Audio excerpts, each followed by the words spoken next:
आपका NCERT made simple channel में स्वागत है।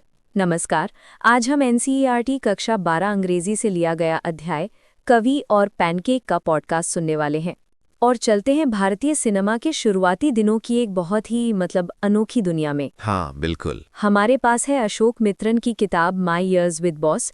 उसका एक हिस्सा है पोएट्स इन पैनकेक्स और इसके जरिए हम चेन्नई के मशहूर जिमनी स्टूडियोज के अंदर के माहौल, वहाँ के लोग, कुछ दिलचस्प किस्से, उन पर बात करेंगे। हाँ, और ये जो अंश है ये अशोक मित्रन के अपने अनुभव हैं जिमनी स्टूडियोज में, जो 1940 में SS वासन ने स्थापित किया था। बिल्कुल। और जेमिनी स्टूडियोज वो सिर्फ एक स्टूडियो नहीं था, वो उस समय का एक कह सकते हैं बहुत प्रभावशाली फिल्म प्रोडक्शन हाउस था। हाँ, एक पावर हाउस था। ये अंश हमें स्टूडियो के अंदर की एक झलक देता है जो बाहर से शायद ही किसी को पता हो। चलिए शुरुआत लेखक के अपने काम से करते हैं। उनका काम बड़ा अजीब सा था। हाँ, अखबारों से कतरने काटना और उन्हें फाइल करना। ज़्यादातर लोग तो सोचते थे कि भाई ये कुछ करते ही नहीं है। हाँ, ऊपरी तौर पर तो यही लगता होगा ना। लेकिन असल में जैसा किताब में बताया गया है, वो शायद स्टूडियो में सबसे ज़्यादा जानकारी रखने वालों में से थे। है ना। ये दिखाता है कि कैसे स्टूडियो में जो दिखता था उसके पीछे बहुत कुछ और भी चल रहा था। सही बात है। और कुछ चीज़ें तो बिल्कुल सामने ही थी, जैसे मेकअप डिपार्टमेंट और उनका वो मशहूर पैनकेक ब्रांड। हाँ, पैनकेक। लेखक कहते हैं कि ट्रक भर भर के आता था। मजाक में ये भी कहते हैं कि क्या पता ग्रेटा गार्बो से लेकर वैजयंती माला तक सबने इस्तेमाल किया हो। हाँ। और ये डिपार्टमेंट था भी कहाँ? उस इमारत में जिसे कभी रॉबर्ट क्लाइव का अस्तबल माना जाता था। जरा सोचिए। और वहाँ वो तेज लाइटें, वो गर्मी, कलाकारों को घंटों बैठना पड़ता था। लेखक ने उसे भयानक पीड़ा कहा है। बिल्कुल। लेकिन इस भयानक पीड़ा वाले डिपार्टमेंट की एक बड़ी दिलचस्प बात थी। क्या? वो थी राष्ट्रीय एकता। वहाँ बंगाली, महाराष्ट्रियन, कन्नड़, आंध्रा के लोग, तमिल, एंग्लो बर्मी सब एक साथ काम करते थे, वो भी AIR और दूरदर्शन के आने से बहुत पहले। अरे वाह, अनजाने में ही सही एक मिनी इंडिया वहाँ बन गया। हाँ, कह सकते हैं। और वहाँ भी एक अपनी हायरार्की थी, मतलब एक पदानुक्रम। हाँ, जैसे चीफ मेकअप मैन का काम था मुख्य कलाकारों को तैयार करना। और मजे की बात, उन्हें थोड़ा बदसूरत बनाना पड़ता था ताकि वो कैमरे पर ठीक दिखें। बिल्कुल। और जो भेड़ होती थी उनका मेकअप की वो जिम्मेदारी थी ऑफिस बॉय की, जो असल में बॉय तो बिल्कुल भी नहीं था। नहीं, 40 साल का एक आदमी था जो एक्टर या शायद डायरेक्टर या गीतकार बनने का सपना लेकर आया था। एक कवि, और यही स्टूडियो की कहानी है ना, सपने और असलियत के बीच का वो फासला। हाँ, और ये ऑफिस बॉय अपनी सारी फ्रस्ट्रेशन, अपनी निराशा लेखक पर निकालता था।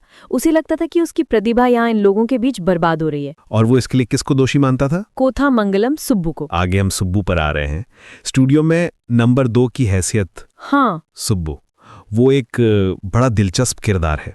लेखक थोड़ा इशारा करते हैं कि शायद ब्राह्मण होने का फायदा मिला हो, लेकिन उनकी काबिलियत को नकारा नहीं जा सकता। किस तरह की काबिलियत? वो मल्टी टैलेंटेड थे, हमेशा खुश रहने वाले, बॉस के बहुत वफादार और प्रॉब्लम सॉल्विंग में कमाल के। जैसे कोई मुश्किल सीन है तो वो एक नहीं 4 तरीके बता देते थे। अच्छा। वो कवि भी थे, लोक शैली में लिखते थे, उपन्यासकार थे, थिलाना मोहना अंबल तो बहुत फेमस हुआ, और एक्टर भी कमाल के थे, भले ही मुख्य भूमिकाएं ना मिली हों।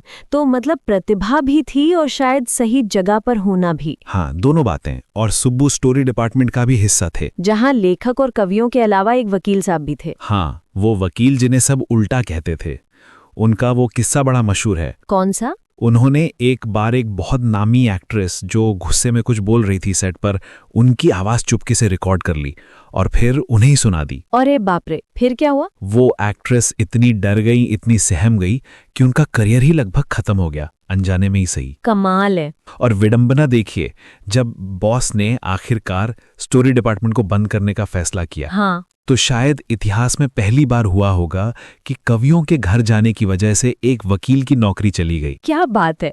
अच्छा, इन कवियों की बात करें तो जेमिनी स्टूडियोज एक तरह से उनका अड्डा था। बिल्कुल। कॉफी खूब चलती थी। हाँ, क्योंकि कांग्रेस राज में शराबबंदी थी, ज्यादातर लोग वहाँ खादी पहनते थे, गांधी जी के विचारों को मानते थे। लेकिन एक चीज थी जिससे उन्हें सख्त नफरत थी। क्या? कम्युनिज्म, यानी साम्यवाद। उसे वो ईश्वर विरोधी और हिंसक मानते थे। अच्छा, और इसी पृष्ठभूमि में फ्रैंक बुचमैन की मॉरल रीआर्मामेंट यानी MRA सेना का स्टूडियो में बड़ा स्वागत हुआ। हाँ, उनके नाटक जोथम वैली ने मद्रास में धूम मचा दी थी। उनके सेट्स, कॉस्ट्यूम्स बहुत असर डाला उन्होंने।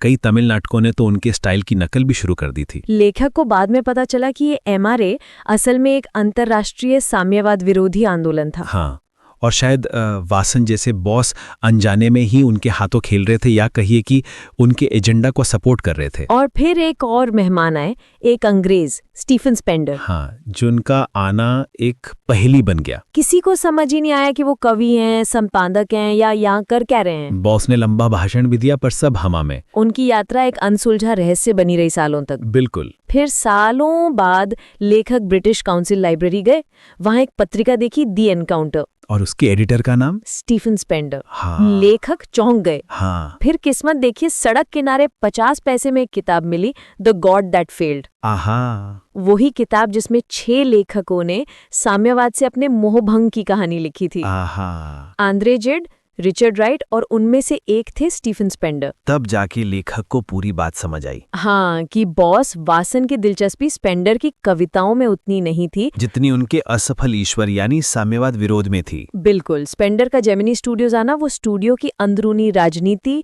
और बॉस की अपनी विचारधारा का नतीजा था। रहस्य सुलझ गया। तो ये थी जेमिनी स्टूडियोज की एक कह सकते हैं अंदरूनी झलक।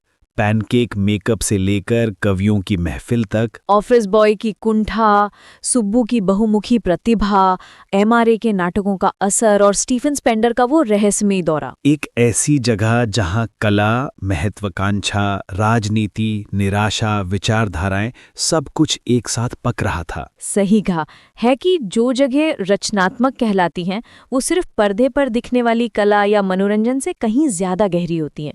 उनके अंदर व्यक्तिगत रिश्ते, बाहरी दुनिया की राजनीति, विचारधाराएं, ये सब बहुत गहरे तक असर डालती हैं। बिल्कुल।